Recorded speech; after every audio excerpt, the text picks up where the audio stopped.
That was that was a very quick going live there. We're like anything could have been said here. Hello there, everybody. I am Sean Sheehan, joined by Ian O'Neill and Harry Paul today. If you're watching, throw your questions in the comment section below. We can bring them up on screen and we can answer some of them. But it's been a mad day. My fan is still on here because Harry went live so fucking quickly. Harry, what were you doing? But I think, and you know what? I don't even have my light on. Fuck's sake! Ariel said it was one of the maddest days in the history of the UFC. Do you know what it reminded me of, lads? It reminded me of like an old school Conor McGregor day. You know, around the time when Aldo broke the rib, around the time, I know people are probably like, oh, he's Irish, he's always bringing everything back to McGregor. But that was like, that 11 months was like the apex of the madness in the sport. I remember I tweeted about it a while back, and it reminded me of one of those days, and we haven't had one of those days since then. I think maybe we've had one or two things, but it was a mad day, an insane day all over. Like, it wouldn't have been too mad if just the main event had fallen out. You know, we all know disappointment, we all know the MMA gods, but the fact that it fell out, but both lads stayed on the card and both lads have new fights is just absolutely incredible. So before I throw it over to the two lads, I just quickly, I have it in my notebook here right in front of me, the three new fights we have. The main event over 5 rounds announced by Dana White officially on SportsCenter. Nathan Diaz fighting in his last UFC fight ever, apparently, against Tony Ferguson, the former interim champion at lightweight in the UFC. At 171, they've weighed in now, so we don't even need to know the weights. Then in the co-main event, also over 5 rounds, which I believe Kevin Holland wanted. Kevin Holland himself, he will be taking on Hamza Chimaev. That weight is also, they're around the same. The weird one is Li Jiangliang taking on Rodriguez. They came in at completely different weights.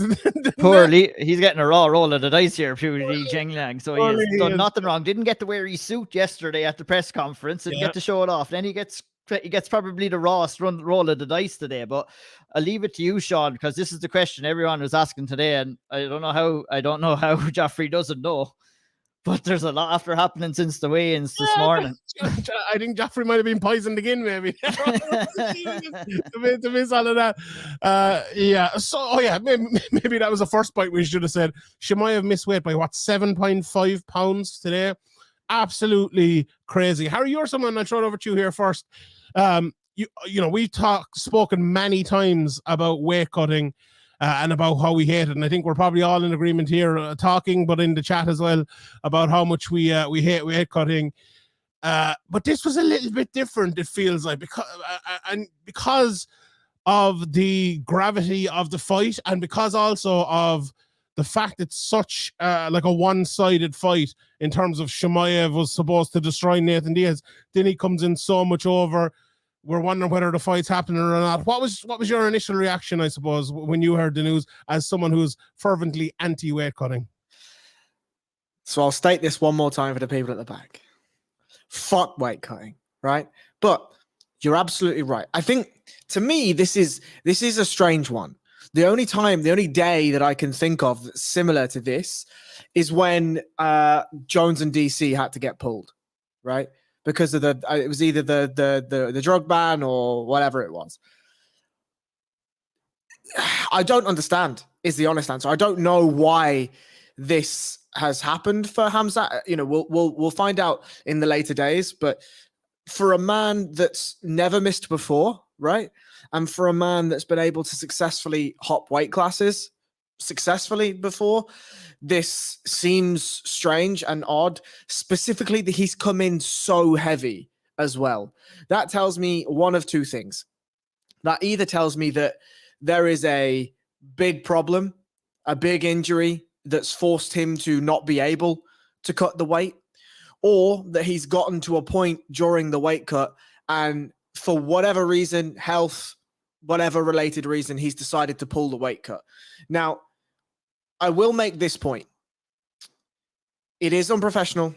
Hamzat Chimaev signed a contract at a specific weight, 171 pounds or below, and he failed to make that weight. Yes, it is unprofessional, but it is short-sighted for the fan base to be shitting on him purely for that reason.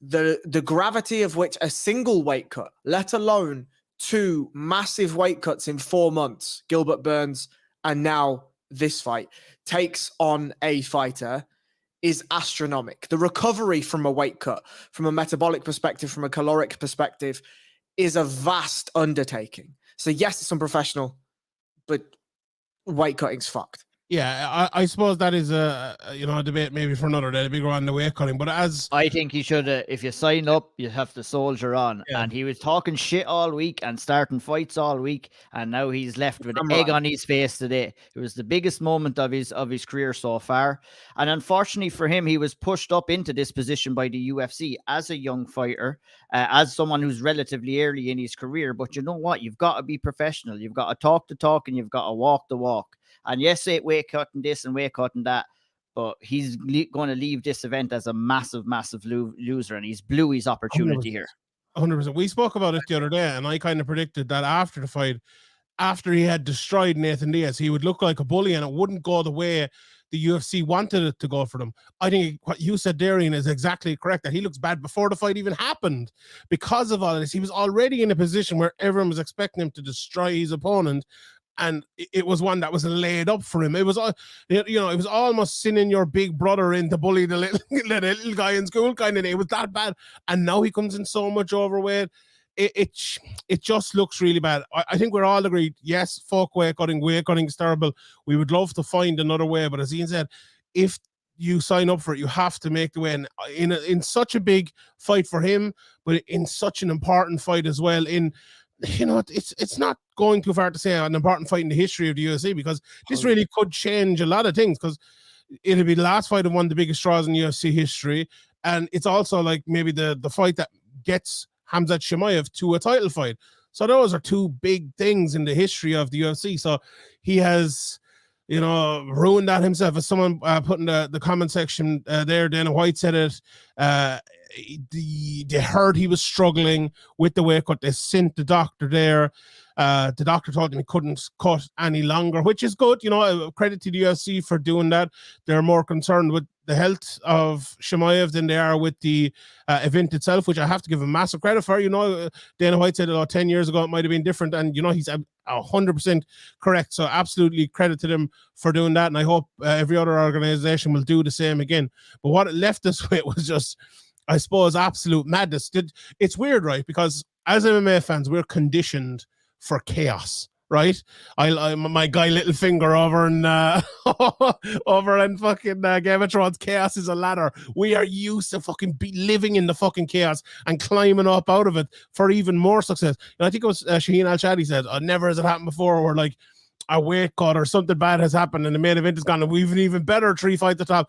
Do you know what? It actually has, and it's happened multiple times where fights have fallen out and we've actually gotten better fights. But I get his point. We have gotten something that's really cool here, but we are so used to it. And the thing about this one is, and what's different between this one and loads of other times when this happens, that we heard about the weight cut. Ariel was tweeting out saying, 10 pounds and all this. It wasn't obviously quite that.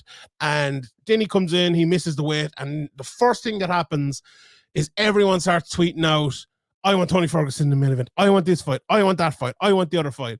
Daniel Cormier on the weigh-in show had like a little blackboard and he was writing out the fights he wanted to see in it.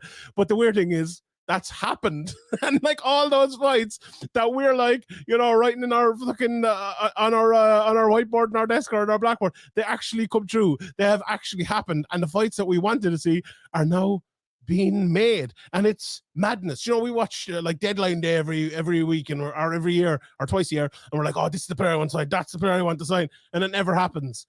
Well, it's real, and it's happened now in the UFC, and it's absolute madness. Ian, what do you think of these 3 new fights? Do you think they are better than the 3 we had before? Yes, this is a simply better card. I think we can live with a little bit of mystery, and we only have to wait less than 24 hours now to find out what the results are in these fights as well. Look at going in, and we talked about it on the preview show. Look at the main event. The old main event was one that none of us were looking forward to, but all understood. And we were anticipating a bad beatdown from Nate Diaz, but now you've got Tony Ferguson and Nate Diaz is probably a fight that we would have been crying out for months ago. It's a fair fight. It's 2 guys coming at towards the end of their career, and it's a lot more of an even and a lot more of a competitive matchup than what Khamzat Chimaev and Nate Diaz would have been. So like we said at the start, poor Li Jingliang kind of got a little bit of the short end of the stick with his matchup, but very, very happy with the main event now. I didn't have a sense of excitement heading into this card, but with everything that's happened today and the matchups that have been created, I can say for sure I am definitely excited to watch now. Someone put up there, I want to see an analysis of the main event and pat the victory for both Tony and Nate. And we will maybe all give you that here, because that's, I think, we did a preview show on Windsor. Whenever we did it, we broke down all these fights, and all those fights, the main ones we broke down, have all been fucking thrown in the bin, and we have new ones. So Tony Ferguson versus Nathan Diaz. Let's maybe talk a little bit about that for a second and break it down here, because I think it's a very interesting fight. Where you look at the week, during the week, we talked about, would Nate Diaz's boxing be enough? Would his jiu-jitsu be enough? Would his wrestling be able to hold up against Chimaev? And it's probably no were the answers to that. But against Tony Ferguson is a little bit different. Like, it's also the ghost of Tony Ferguson a little bit. It's a very, very interesting fight. Like, Tony Ferguson, will he be able to take down Nathan Diaz? I was talking about Tony using his wrestling against Zhang Yang. Will he be able to do a similar thing, pressure Nathan Diaz, which is a very hard thing to do, and take him down? From that point, who's going to win that jiu-jitsu battle? We know Tony has good jiu-jitsu, but different sort of jiu-jitsu as well. If it does turn into a jiu-jitsu battle, I think it could be absolutely fascinating. And as a boxing battle as well, because neither of them are the biggest hitters in the world, but they're the sort of guys that knock you out with 20 punches if they need to, and if they get into that area. Harry, what's your sense, first of all, as our resident analyst, although me and Ian throwing a bit of analyzation as well when we do. What's your breakdown of this fight? And not necessarily who do you think wins it, but how do you think it'll go? I love this. I really love it. I think this is a far fairer matchup, a far more interesting matchup. I think both guys have routes to win. I think Tony's wrestling is more versatile, right? He's far more opportunistic, and he's far more able to flow through transitions in the pocket. He's happy to throw his jabs. He's happy to throw his wild elbows and then find an ankle pick or dive on a single leg or find a body lock on your back and Granby into bad positions or good positions. Or he's very versatile, very flowy. Nate is far more traditional in his grappling style, especially in his jiu-jitsu. He's looking for the dominant strangles. He's looking for the dominant chokes from triangles and these sorts of things. He's looking to play full guards and half guards and these sorts of things. Whereas Tony is a far more versatile grappler and a far more opportunistic submission threat. I think that Tony's versatile wrestling is going to be a really interesting addition to the fight. Something that I'm really interested in is the footwork battle, right? Who wins the footwork battle? And at this point, I don't really have a read on that. I think size is going to play a big factor. Both of them are obviously cardio machines, and neither of them really get tired. Both of them get cut up and bloody early. We've seen that running photo of Tony Ferguson in the last 10 fights, and he's cut and bloody, but everyone else's face is just a fucking mess, right? And we know that Diaz cuts very quickly, and if Tony can land some of those elbows, that scar tissue will open again, and we could be in for potentially another doctor stoppage. It's hard to see, but range is on Nate Diaz's side, and versatility of grappling, I think, is on Tony Ferguson's side. It's a great fight.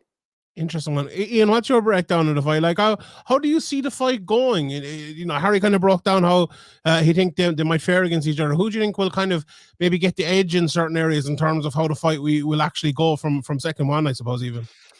Well, if we're to believe what Nate Diaz has been saying, he hasn't been preparing for the Chimaev fight at all. So it all depends what he looks like coming in here. But I would imagine that we've been sold wolf tickets on that by Nate. I think he has been preparing hard, and I can see this mainly playing out on the feet. We all want Tony to go for the takedown. I don't think Tony Ferguson is going to want it, especially him being rewarded this main event slot.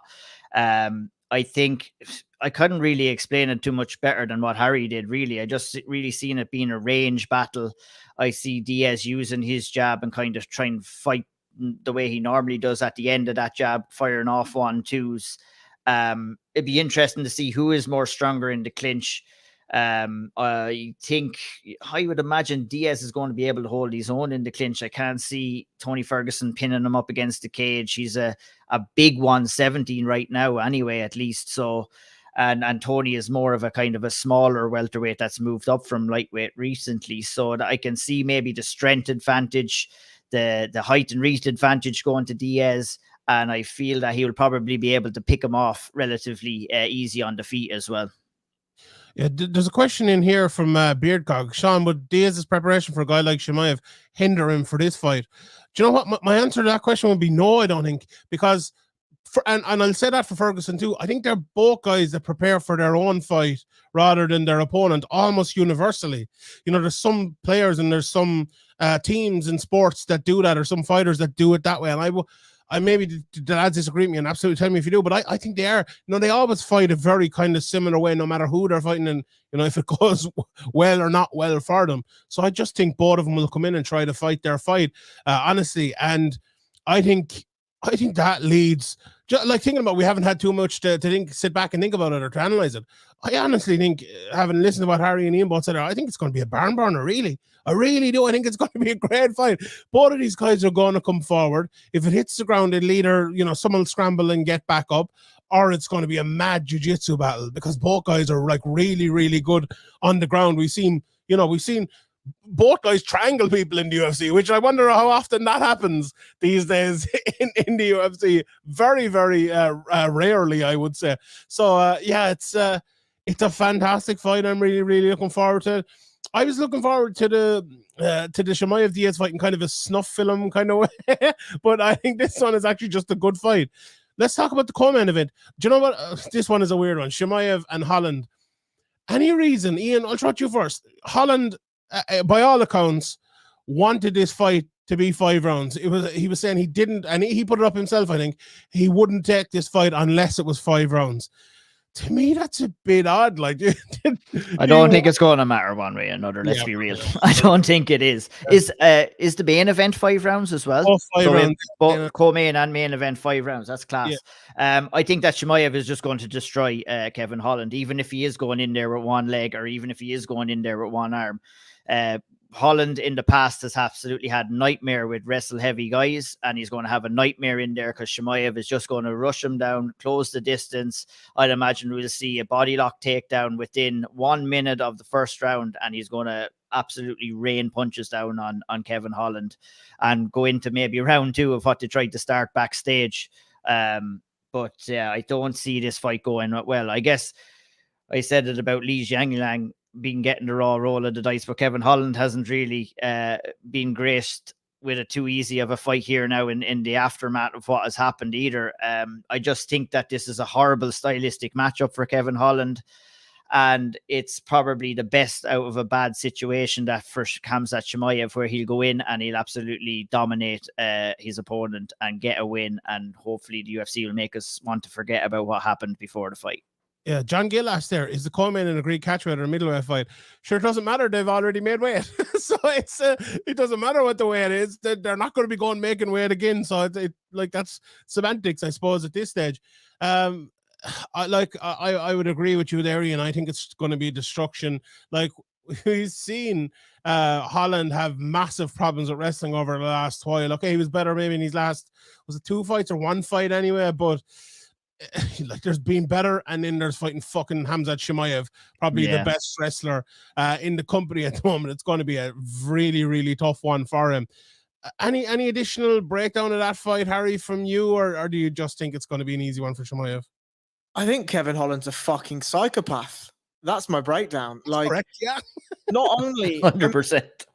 The set of bollocks on that man is astounding. This fella front kicks you in the chest and punts you across a room prior to a presser, and then you turn around and be like, give me 5 rounds with him. What the fuck are you talking about? The only rationale I can think here is that 5 rounds means more money, and he's been able to renegotiate the deal for this fight. And I pray to God he has. I pray to God he has not done a Donald Cerrone versus Conor McGregor here and hasn't renegotiated. Kevin's fuck this gangster talk. This is ridiculous. But I really pray that he has negotiated a better fee for this fight, because if he's gone from Li Jiangliang to fucking Khamzat Chimaev on the same pay, it's absolutely ludicrous. Absolutely ludicrous. But I agree with Ian. He gets mauled in a round. Yeah, I would think so. Sean, could I just bring this comment in from Andy Hickey? I think it is. Chimaev won't be trusted for a welterweight title fight anytime soon. What do you see happening with Chimaev at welterweight overall, let alone for a title fight now? Because he struggled the last time we had that Towelgate incident, and now this time, this is not a small miss. This is a massive miss. A massive miss, and I think the missing weight is a massive issue.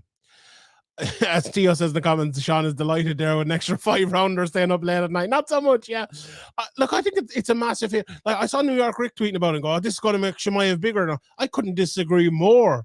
Like, this is a massive misstep for him. People are not going to like this, and the uncertainty over it as well. The one thing about Chimaev, right, we were rocket shipping him to the fucking moon straight away.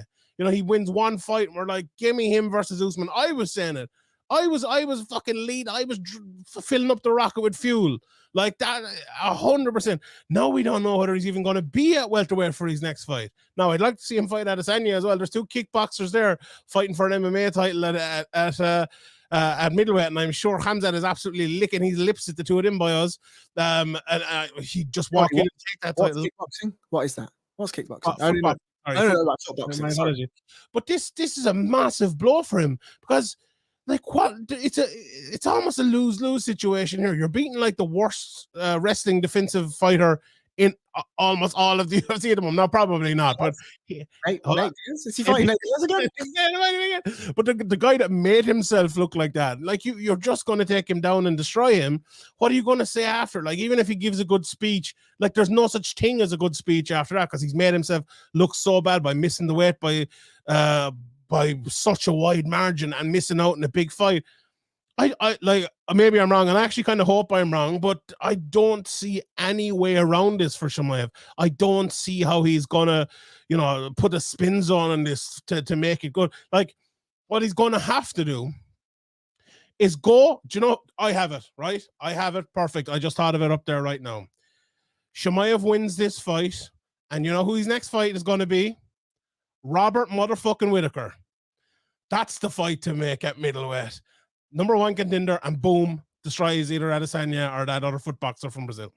What do you think, lads? I think that's a good idea. I think, he was always going to be moving up to middleweight anyway. He's a big boy, and that weight cut was always going to be tough for him. It's the gamble that you're going to be making and putting him in another 170-pound fight, especially where he's at in the division as well, because he's only going to be taking high-profile fights. This was a high-profile fight. The one was supposed to be against Nate Diaz. The one coming after this, we'll assume that he beats Holland, is going to have to be a high-profile fight as well. So it's going to be at the top of the card. They're going to want to sell him again. But after this, depending on what happened, I mean, I can't see the UFC wanting to gamble and putting him as a pay-per-view headliner again anytime soon. He's going to have to prove that he can make the weight. He's going to have to prove that he can keep making the weight. I think the best option for the UFC, I think the best option for Khamzat Chimaev is basically what you said, Sean, is sending him up to 185-pound division, adding a bit of life into that division. We need new contenders there. We need fresh blood up there, and he has the perfect style to cause a lot of problems up there. And me and you, Sean, and Harry as well, have been talking about that for the longest time. I could have foreseen Khamzat Chimaev going and taking that 170-pound title and then looking to go up and take the 180-pound title. I'm not too sure he's going to have the chance to do it at 170 with those weight issues. It'll be very interesting to see what happens.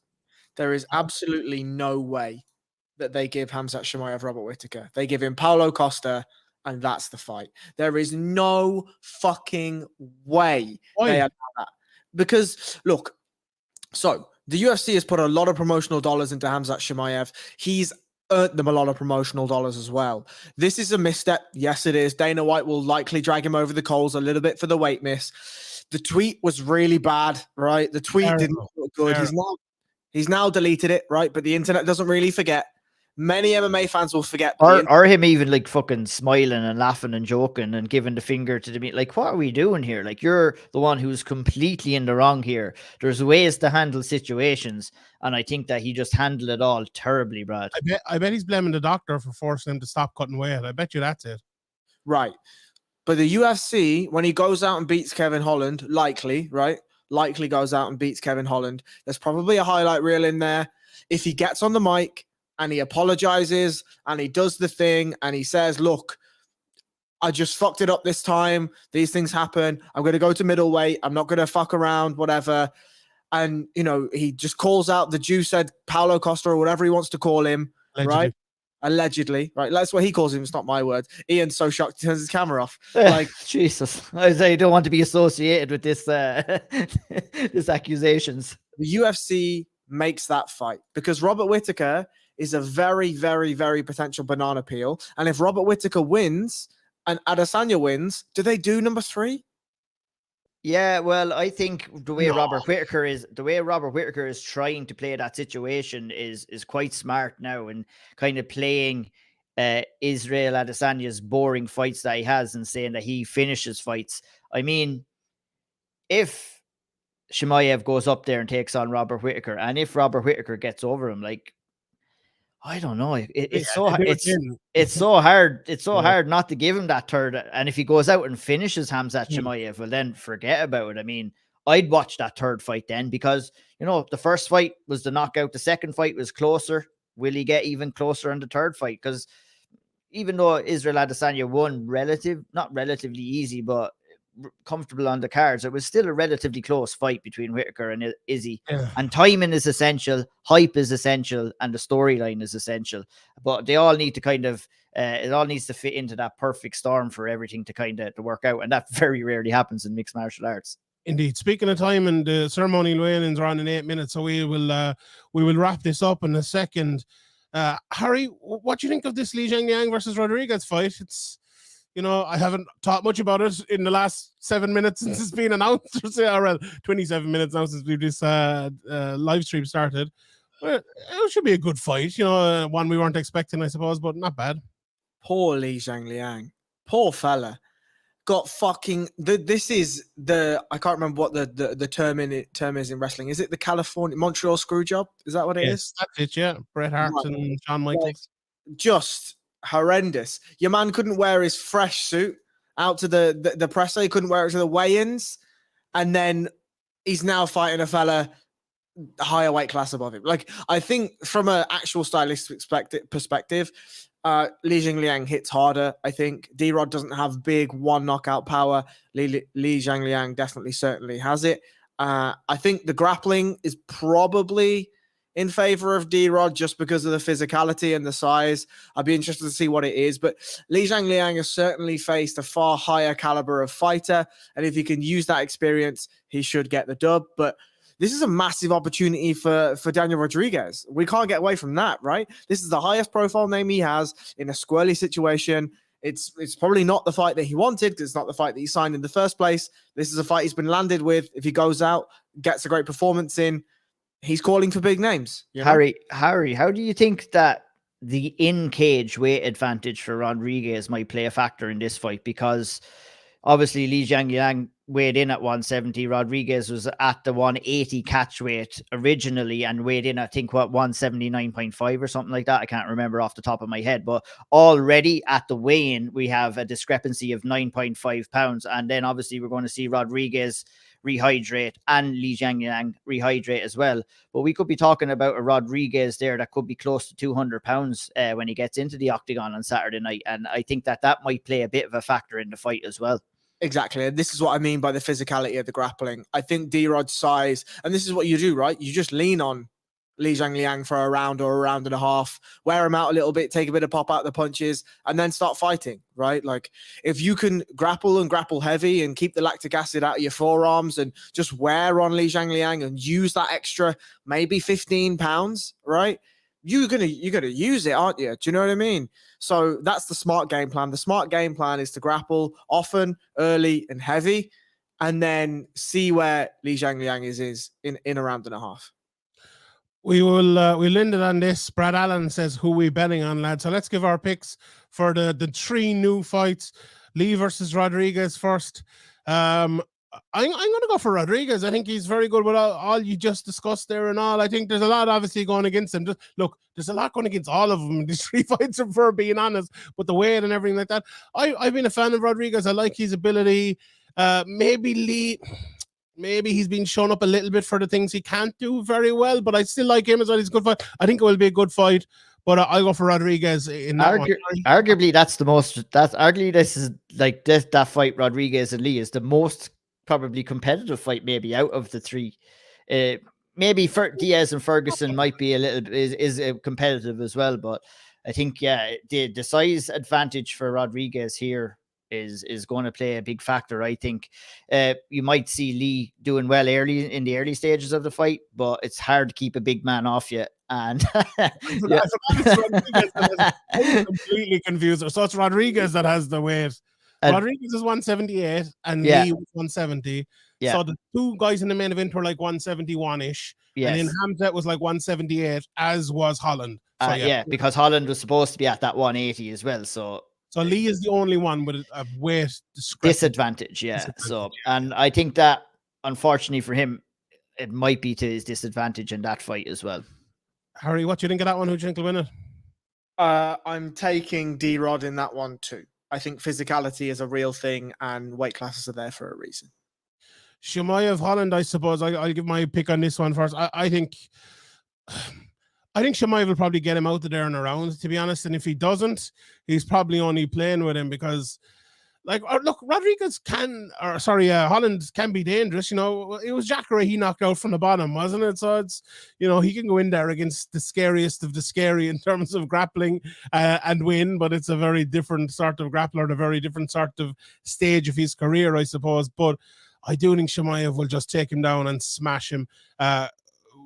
What do you think, lads? Sorry, I'll throw it to you first. Obviously, with only a couple of minutes left here. Who do you think will win that one and how? Chimaev inside 2, however he wants. Ian? Same as bet the under on this fight. I think Chimaev, he doesn't have time to prepare. He's not going to want to play around on the feet. He's going to look to close the distance, take the fight down, TKO or submit him inside 2.5 minutes for me as well. And in a word, the main event, who wins it? Harry first. Tony Ferguson. Ian? Oh, I reckon Nate Diaz decision. I'm going to go for the draw. I'm going for Nathan Diaz as well.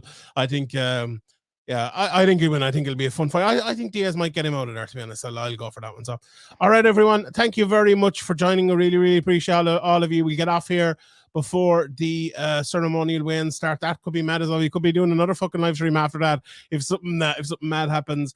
For Harry Powell, for Ian O'Neill, I am Sean Sheehan, and we'll see you all next time.